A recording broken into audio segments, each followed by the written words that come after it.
Amis créateurs de contenu, amis infopreneurs, vous avez l'impression d'être bloqué? Eh bien, pas de problème, je suis à vos côtés. J'ai lancé une FAQ sur mon canal Telegram et vous avez comme d'habitude le lien sous cette vidéo. Je vous ai demandé de me dire sur quoi vous butez actuellement et vous avez été un certain nombre à partager les difficultés que vous avez dans votre travail d'infopreneur, d'entrepreneur et de créateur de contenu. On va regarder tout ça ensemble et je vais essayer de vous aider du mieux que je peux. Alors, on se lance, mais en tout cas, le message, c'est vous n'êtes pas tout seul. Cette chaîne est là pour vous. Alors, on commence par Adrien qui me dit « Hello Victor, merci pour cette perche que tu me tends. Je bute sur le même obstacle depuis plusieurs années maintenant. Je suis paralysé par la peur de dire des conneries, de me faire humilier sur les réseaux. Je ne publie plus rien depuis des années par peur de ne pas être exact ou assez expert d'un domaine. »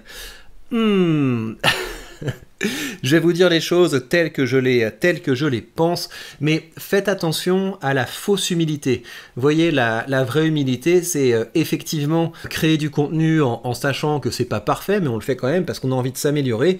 Et la fausse humilité, c'est se raconter qu'on est tellement important que finalement, quand on va prendre la parole, les gens en auront tellement quelque chose à faire qu'ils vont se ruer sur nous. Donc on se calme avec ça. Évidemment que les gens ne vont pas se ruer sur toi quand tu prendras la parole. Le plus probable, c'est que peu de gens regarderont ton contenu et que les gens qui le regarderont seront plutôt intéressés et bienveillants. Et donc le problème sur lequel il faut se focaliser à mon avis, c'est comment on fait pour faire plus de vues et pour toucher plus de monde, plutôt que se raconter que qu'est-ce qui va se passer si je dis une dinguerie et que les gens m'attaquent. Et un autre volet de ça, c'est avoir les moyens d'assumer ce qu'on dit. Et ça, c'est une question de dialectique. Comment fait-on une fois qu'on a jeté un pavé dans la mare pour l'assumer? Et vous avez sur cette chaîne une masterclass pour ne pas avoir à vous auto-censurer. Et d'ailleurs, je n'arrive pas à déterminer le domaine sur lequel j'ai envie de me focaliser et sur lequel j'aimerais partager. J'ai envie de réagir à tout, mais je vais lire tout d'un coup pour pouvoir faire une réponse globale après coup, sinon ça va prendre trop longtemps. Je me sens toujours illégitime à parler de quoi que ce soit publiquement, malgré ma curiosité de nombreux sujets. Je n'ai pas fait de grandes études, j'ai quitté l'école à 14 ans avec l'arrogance adolescente d'avoir déjà appris tout ce que je devais apprendre. Tu sais, t'écris bien, donc te fais pas trop de soucis avec ça, même si effectivement ça aide, et moi je vous dirais pas le contraire, le côté l'école ça sert à rien. En vrai, quand vous restez longtemps à l'université, ça vous donne une certaine rigueur, même s'il y a beaucoup à dire sur l'université. Mais vu que t'es capable de bien écrire, ça veut dire que t'es capable a priori de bien lire, donc moi je me fais pas trop de soucis pour ça. Je tourne en rond au stade de vouloir apprendre plus, me former, écouter de nombreux experts. Je suis des formations mais je ne produis plus rien. Pourtant j'ai déjà dépassé ce stade il y a quelques années. En 2015, j'ai créé un business de formation en ligne qui a dépassé les 200K plusieurs années de suite, mais j'ai tout arrêté en 2001, donc ce n'est pas nouveau pour moi, c'est pas comme si je m'étais jamais lancé, mais c'est comme si à l'époque j'avais pas conscience de pouvoir me tromper, j'avais une foi naïve en ce que je disais, je me sentais bien plus expert qu'à l'époque, alors que je l'étais beaucoup moins. Aussi, j'admire les personnes qui, comme toi, osent dire ce qu'elles pensent sans peur de bousculer, et j'ai même conscience que c'est un super avantage d'un point de vue marketing et de polariser. Je vais m'arrêter un peu là-dessus, parce que là, quand même, ça me donne envie de réagir.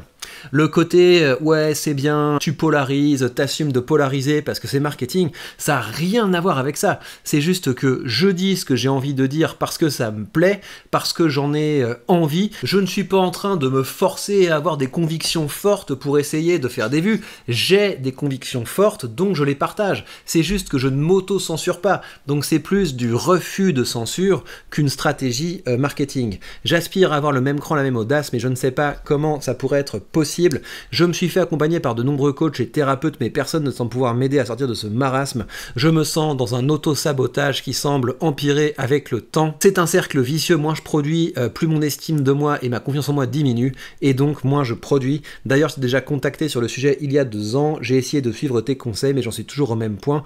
As-tu d'autres coups de pied aux fesses à me donner? Alors oui, 2 choses. La première, c'est que le temps que tu as consacré à écrire ce message pour expliquer à quel point tu n'arrivais à rien, c'est du temps que tu aurais pu consacrer à créer un contenu. Et moi, c'est une des techniques que j'utilise quand je suis bloqué, c'est je pars des difficultés que je rencontre et je passe d'une position de victime à une position de professeur. Et donc ce que tu peux faire, c'est tu crées un contenu en remplaçant tes jeux par des vous. Voilà, vous vous sentez dans cette situation, moi aussi je me sens dans cette situation. Voilà ce vers quoi je vais. Donc premier conseil, profitez du fait que tu rencontres des difficultés pour aider les gens qui potentiellement ont les mêmes difficultés.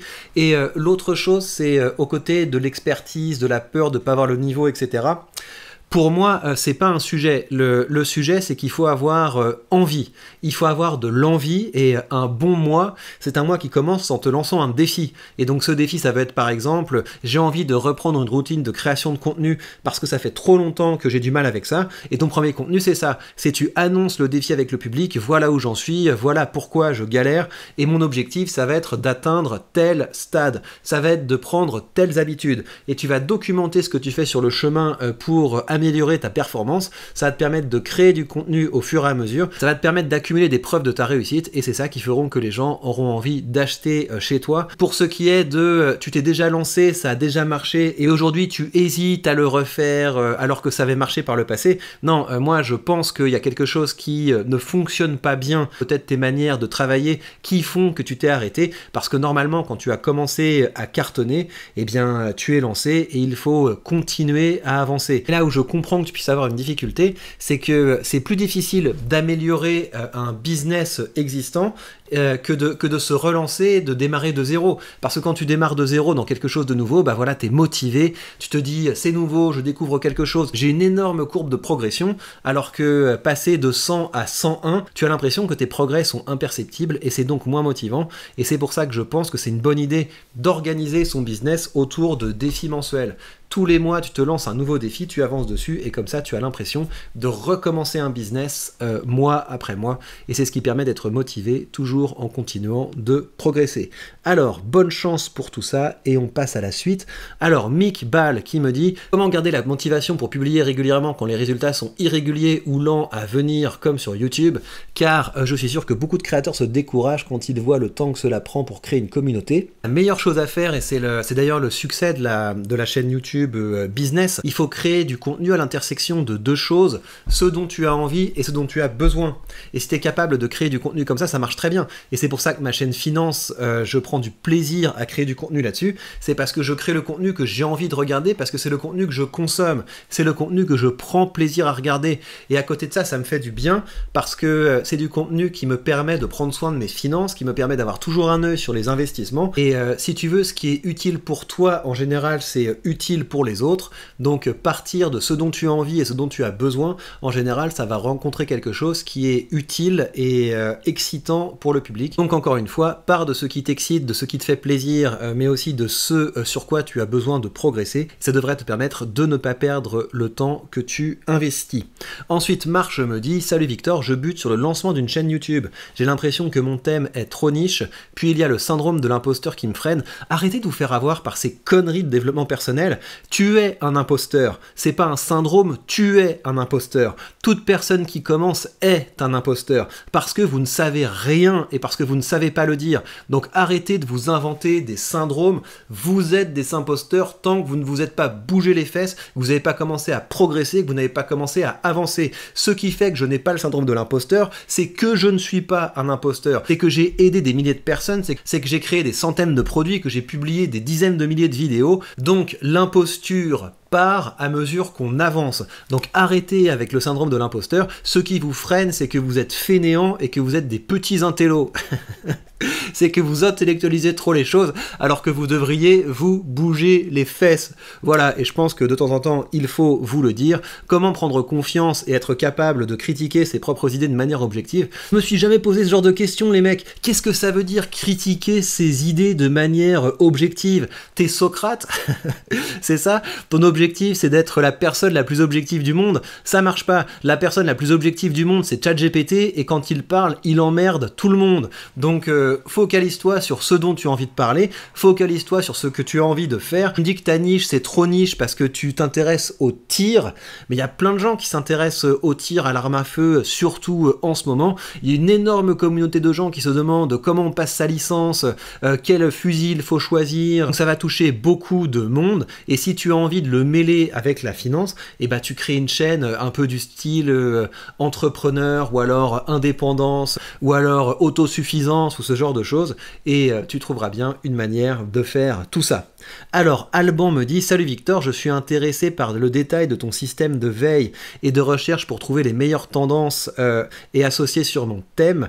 Tout ça, c'est dans la formation qui s'appelle Momentum Marketing. J'ai présenté mon système dans le détail. Ce système qui m'a permis de faire décoller ma chaîne finance, mais qui m'a permis également de faire buzzer certaines formations. Donc il faut se rapprocher de mon catalogue de produits sur Podia.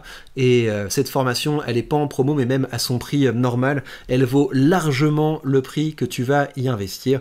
Donc je te renvoie vers ça. Alors ça, c'est la même chose. Vincent me dit, est-ce qu'il vaut mieux travailler à plusieurs vidéos en même temps ou les traiter une par une, surtout si les formats sont un peu longs? Il peut m'arriver d'avoir des projets en parallèle entre la chaîne YouTube principale et les autres chaînes YouTube, parce qu'une vidéo que je publie sur la chaîne principale, en général, ça me prend 3 demi-journées, sauf quand il y a un truc évident, et dans ce cas-là, je vais le faire en une après-midi. Mais comme je ne suis pas certain que vous en soyez au stade où vous avez besoin d'avoir plusieurs chaînes YouTube, je pense qu'il vaut mieux faire les projets les uns après les autres. Alors, Johan me dit, je pense que c'est Johan, comment stimuler l'engagement de sa communauté, comment aborder, proposer des partenariats avec d'autres chaînes. J'ai jamais fait le côté partenariat et j'ai jamais cru à ce côté tu vas grandir en t'alliant avec les autres, mais c'est vraiment parce que moi j'ai une personnalité d'autiste. J'aime vraiment bien avoir mon agenda pour moi tout seul, et dès qu'on me met des trucs extérieurs dans mon agenda, c'est quelque chose que j'ai plutôt tendance à trouver désagréable. Et pour ce qui est de stimuler l'engagement de ta communauté, première chose, c'est il faut grandir, il faut faire grandir sa chaîne, il faut faire grandir son audience, et progressivement on va proposer une FAQ pour que les gens commencent à nous répondre. Après tu vas pouvoir passer à des niveaux d'engagement supérieurs, comme ce que j'ai fait sur la chaîne business en vous proposant de publier des vidéos dans le cadre de mes colloques, et comme ce que j'ai fait également sur cette chaîne en vous proposant de faire des exercices et de les partager avec moi, ou encore en vous proposant de venir en live avec moi. Alors, Luv me dit, comment es-tu passé de la gauche à la droite pour permettre à d'autres gens de passer un cap pour investir et prendre soin de ses finances? C'est quand j'ai commencé à être matraqué d'impôts, et pour moi c'est ça le passage, hein, c'est que c'est très facile d'être de gauche quand tu ne gagnes pas ton propre argent, mais quand tu commences à financer tout cette mascarade communiste, tu ne peux pas rester de gauche. Alors, Karl me dit, salut, j'espère que ça va. Pour être franc, je n'arrive pas à générer du revenu avec mes créations, ni à créer une seule communauté active. Pourtant, je fais beaucoup de choses. Il n'y a que 3 possibilités, hein. C'est soit tu n'es pas assez connu, soit tu n'es pas assez crédible, soit tu fais des produits qui ne sont pas intéressants. Et il faut donc travailler sur les 3 choses. Pour être plus connu, il faut commencer à surfer sur l'actualité et à mettre un petit peu de momentum sur ta création de contenu. Pour être crédible, il faut te lancer des défis, montrer que tu améliores tes performances et documenter tes performances avec des preuves.